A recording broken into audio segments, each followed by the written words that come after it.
તો ગાંધીનગર વાવોલ ફાટક પાસે ટ્રેન રોકાતા વિરોધ કરવામાં આવ્યો છે। લોકો વિરોધે ઉતર્યા હતા। ફાટક પાસે ટ્રાફિકની સમસ્યાથી ત્રસ્ત લોકોએ ટ્રેન રોકી હતી। ફાટક 1 કલાક કરતા વધુ સમય બંધ રહેતા લોકો રોષે ભરાયા હતા। ફાટક બંધ હોવાના કારણે ટ્રાફિક જામ થતા લોકો પરેશાન થયા હતા। રોષે ભરાયેલા લોકોને સમજાવટ કરતા મામલો થાળે પડ્યો હતો। ફાટક બંધ થતા અવારનવાર ટ્રાફિક જામ થતો હોવાનો લોકો આરોપ લગાવી રહ્યા છે। તો ફાટક 1 કલાક કરતા વધુ સમય બંધ રહેતા લોકોમાં રોષ જોવા મળ્યો હતો। લોકોએ વિરોધ નોંધાવ્યો હતો। ગાંધીનગરના વાવોલના આ દ્રશ્યો છે।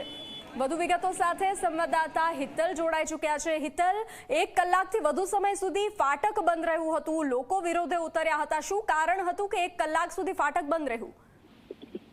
જી ચોક્કસ, જે પ્રકારની ઘટના વાવોલમાંથી જે ટ્રેન પસાર થતી હોય છે અને એમાં ફાટકના કારણે અવારનવાર લોકોને ટ્રાફિકની સમસ્યાનો સામનો કરવો પડતો હોય છે, કારણ કે ફાટક બંધ હોવાના કારણે ક્યાંક ને ક્યાંક મુશ્કેલી પડતી હોય છે। પણ આજે જોગાનુજોગ જોવા જઈએ તો 1 કલાકથી વધુ સમય માટે ફાટક બંધ રહ્યું હતું। ટેકનિકલ કારણસર બંધ હોવાની વિગતો અત્યારે સામે આવી રહી છે અને તેના જ કારણે લોકો રોષે ભરાયા હતા અને આખરે લોકોએ પોતાનો રોષ જે છે એ ટ્રેન રોકીને વિરોધ વ્યક્ત કર્યો હતો અને આ પ્રકારની ઘટના બની હતી। સ્વાભાવિક છે, 1 કલાક પછી ફાટક ખુલતાની સાથે જ રાબેતા મુજબની પરિસ્થિતિ થઈ છે। પણ આ જે પ્રકારે ટ્રેન રોકવામાં આવી અને પોતાનો વિરોધ વ્યક્ત કરવામાં આવ્યો તેની ગંભીર નોંધ લેવામાં આવી છે અને તાત્કાલિક અસરથી ફાટક 1 કલાક સુધી કેમ બંધ રહ્યું તેના પણ તપાસના આદેશ આપવામાં આવ્યા હોવાની જાણકારી મળી રહી છે।